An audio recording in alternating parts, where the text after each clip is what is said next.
is the most primal, unhinged moment you've ever seen on a rock stage? Most people think of guitar smashing, but let me tell you, when the drummer loses it, they don't just break gear.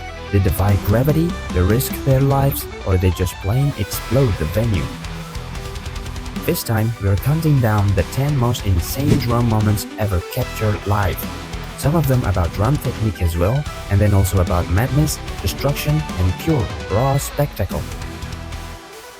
Get ready, because these drummers went completely off the rails.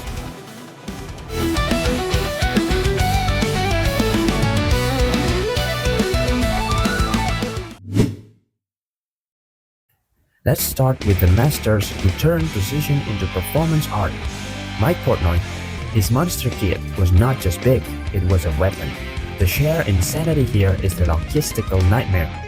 A single human played at many pieces, switching from prog metal intensity to jazz finesse like a marathon of technical aggression.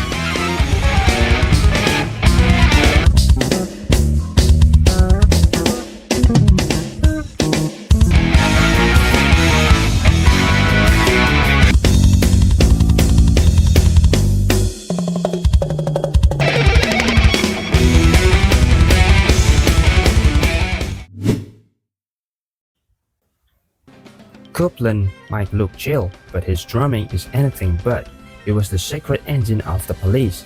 The madness is not in the smashing, it's in the sheer complexity of his reggae-infused beats played with punk energy. He made complex rhythmic language look effortless while sitting ramrod straight.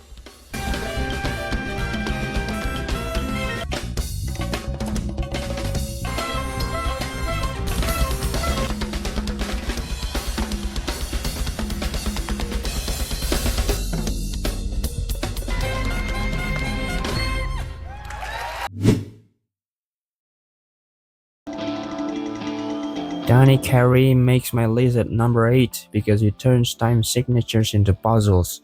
Listening to Tool live, particularly tracks like Numa, you realize he's playing polyrhythms like 5/4 or 11/8 that should be impossible to groove to.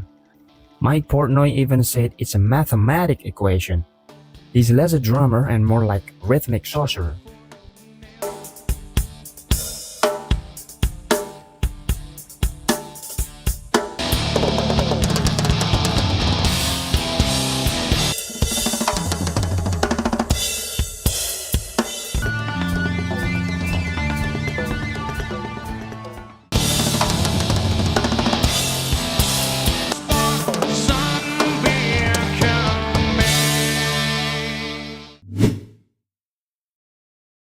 Chad Smith gives zero care about the longevity of his drum kits.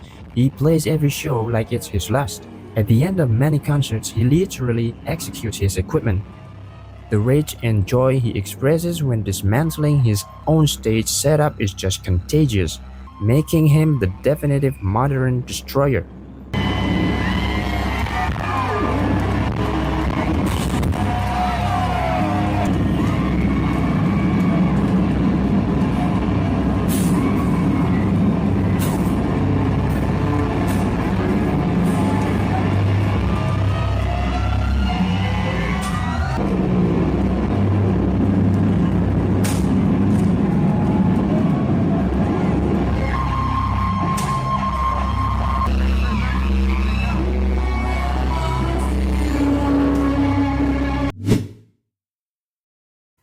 Travis Barker is a living drum machine, but he's never satisfied playing on the ground. At number 6, we have his signature floating solo.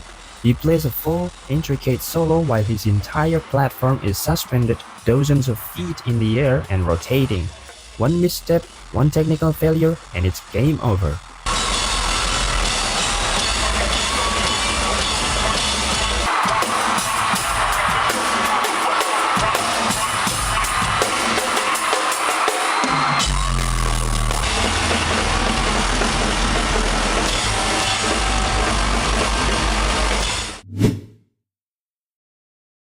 This is not about stage trick, it's pure terrifying power.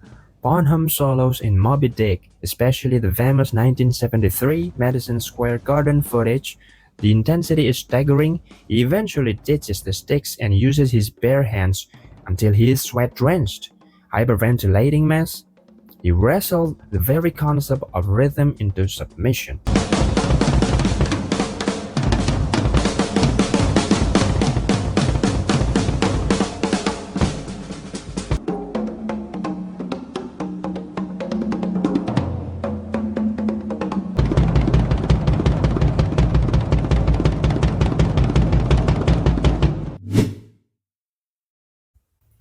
Tommy Lee redefined the drum solo as an amusement park ride. The Crucify rig saw him strapped into his kit on a track, traveling across the arena and completing a 360-degree loop while still playing. It's a physics-defying metal stunt that no one has dared to replicate seriously.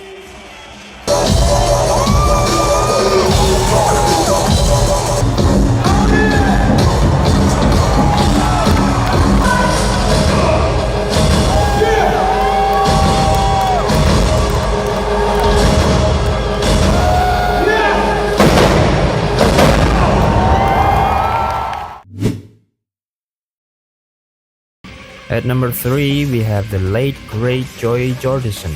Joey took Tommy Lee's rotating idea and made it darker, more dangerous. This drum riser would tilt completely vertically, strap him in, and then spin him in a 360-degree arc. Imagine playing a blistering double bass solo while fully upside down, defying gravity and logic. That was truly insane.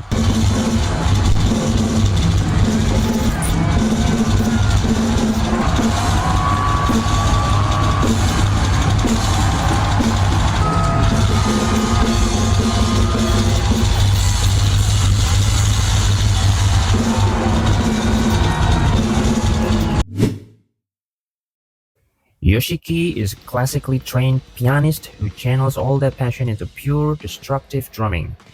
After performing some of Japan's most punishing, fast-paced metal epics, Yoshiki has made it a haunting signature move to play until he literally collapses unconscious on his kit, having pushed his body past the breaking point.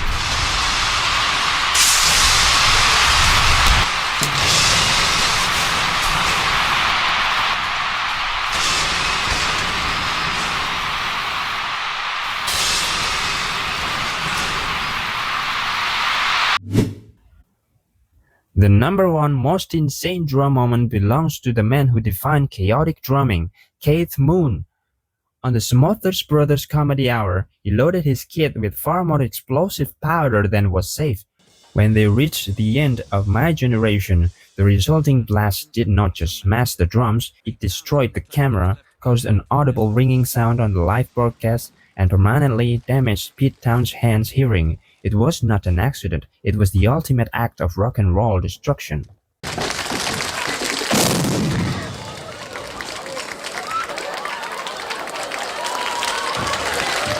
The explosion caused a momentary breakdown in transmission across America.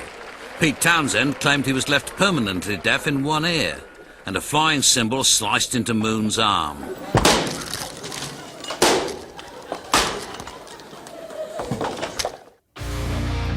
Okay, these drummers prove that the people behind the kit are often the wildest force in the band. Which of these moments do you think was the craziest? Or you have other insane drum moments I missed? Let me know in the comments below. Don't forget to like and subscribe for more deep dives into rock and roll's most unhinged moment. Thank you so much everybody. See you next time.